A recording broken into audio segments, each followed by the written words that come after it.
Good morning, Frank. Thanks for coming over. It's a pleasure to do this, and as you said, you'll ask some questions, but just a brief overview is we moved here 4 years ago, and kind of the reason why we're taking this picture from this direction right now is right behind me. You could actually see right through all that to the house. When we moved here, it was a jungle. You couldn't see anything. So it's been about 3 years of culling and cutting and chopping and hauling to the dump. So this has been a work in progress for 4 years, and as we go out to the garden, none of that was here 4 years ago. Well, like I said, when we first moved here, there was absolutely nothing here, so I figured, well, it certainly is the perfect spot to put in a garden. Then it became a question of where to put it in the garden, how big to make the garden. And just started kind of laying it out with strings and thought, well, you know, this probably is a good spot. It gets the morning sun, there's no trees for shade, and it gets the afternoon. I didn't want it right out in the out there because that's our drain field. So I felt this was probably the best spot for it.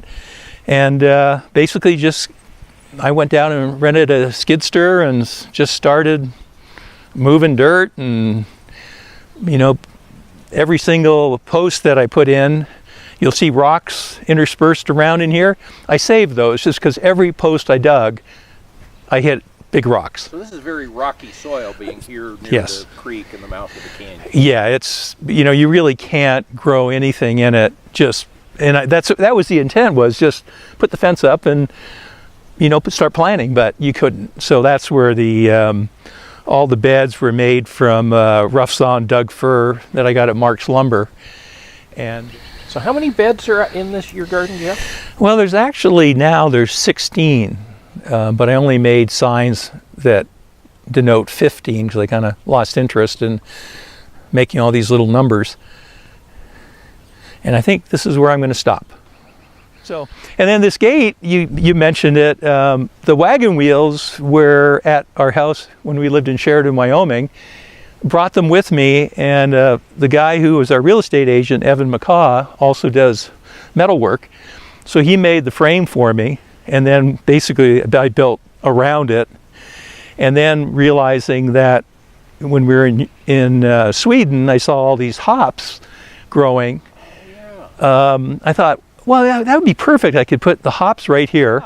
You know, again, I like IPAs, really hoppy beer. So I thought, well, I'll plant some hops, and I actually, you know, looked to see what zone would work here, and the Chinook and the Cascade were the two that seemed to be, would have the best chances. Hey, there's this really neat system, you know, for watering. It's a drip system, and so they initially, in the first 4 beds, put this in, and if you actually pan over to that brown hose on the next bed over, okay. The hose itself is an emitter, and then these all have emitters in them. So you get a pretty uniform, consistent watering, and I turn it on in about the middle of May, the end of May, and water every day for about 20 minutes. Geoff, you have quite a few onions. What's the story behind that? It is a story, believe me. And when I was in Costco, I was talking to one of the checker guys, and he said, oh yeah, I bought my onions through Dixon Dale. You go to their website. So I did, and I thought, wow. So they had all these different onions, red onions, yellow onions, you know, sweet onions.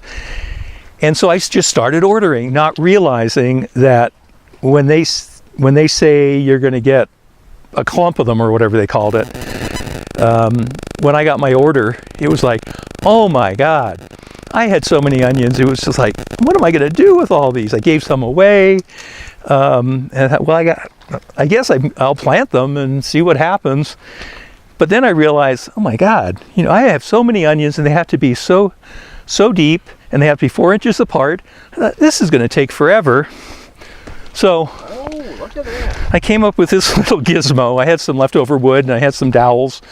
So basically, you know, at the beginning of the season, you just put this down, stand on it, and gives you the distance you need, and it got well used, believe me. That last year, I went up to that place by Murdoch's where they have those big straw bales, and for like $2 a bale, I got, I think it was 15 or 16 straw bales that I just laid all the way down around here in a big U. And in April, I started adding nitrogen fertilizer to start breaking it down. And about May is when I started planting stuff in it. And again, it was similar to what's here right now, except I did have cucumbers in there, and it did okay. I mean, it wasn't great. So this was a year ago with the bale. With the bales. Yeah. And then when you're finished growing, you have 15 bales. And you go, well, what am I going to do with 15 bales? So I thought, well, I'm not going to do this again next year. But the bales turned out really well because this was kind of prone to a lot of weeds. So I just broke the bales down, spread it all out, and then I used some of the bales, as you can see, leftover mulch when I planted the garlic in October. And that really protected it and kept the moisture in, and the garlic did very, very well. So this year I thought, well, I want to grow in here. So basically all I did was I just took the straw, separated it out about that far, a circle, added topsoil into those holes, and then planted these seeds. And it's worked really, really well. This was the original, one of the original 4 beds, and I planted asparagus. And this last spring, we had beautiful asparagus, just gorgeous. It was about the size of your thumb, which is what you want it to be. And that weekend we were going to have some people over, so I figured I'd come pick it. And that night we had our frost, and all the asparagus fell down and basically was worthless. So, maybe next year, I'm thinking, because I'm replacing some windows in the house, I'm thinking of using those old windows and make some cold frames around these. Oh, yeah. So next year, they're only going to be probably about that high. And my cold frames, I think I'm going to make about this high. So maybe that'll protect at least this bed from frost. The tomatoes are doing quite well. You can see the water walls, because I planted these about the middle of May. Because last year I planted them a little bit later, and I ended up with a bunch of green tomatoes that I had to put in the basement and then put newspaper on top of each layer and for them to finally ripen. So this year I'm thought I'd start earlier, and been pretty good crop so far. The tomatillos, year number 2, same thing, lots of flowers, no tomatillos. I don't know why, but other people have said they've had a great bumper crop of tomatillos, so I don't know what I'm doing wrong. Now, but this bed, as you can see, more onions, of course. Different kinds of lettuce that we've had a great crop this year. So a lot of fresh salads, and some of it's already it's started to bolt, so I've been trying to cut it back. But some of these baby leaves are still pretty good. Whereas the darker green ones are pretty bitter. So okay. Originally all my herbs were out in the back 40, so when you went to go cook, it's like, oh geez, I got to go all the way out there, and it was where the mint was. This all was here, and I took a class at Broken Ground, and I think it's Karen Irby, I think that's her name. She was talking about you should always have your herbs close to the kitchen. So we have dill, basil, dill, chives, parsley, Italian parsley, lavender, about 4 different types of basil, purple basil. And then this weekend we're having a big get-together with our Italian class. We're taking Italian lessons. Oh. And this is the kind of rosemary where you can use the stalks for skewers. Oh my! Oh, okay. So I can tell you what the name is. It's called rosemary barbecue, culinary herb. Don't ask me where I got it. I don't remember. But yeah, you just take these and you soak them for about an hour, and then you can skewer different stuff on there, and we'll just then grill it. So that's the reason why I planted that. So that'll be kind of fun. Wonderful crop of garlic. I planted these last, I'd say probably October, and they started popping up early April. I could see them coming up through the straw that I had laid down, the mulch. But unfortunately, about a week and a half ago, they all started, drying out and falling over. So I laid them out on the beds for about a week. We didn't have any rain.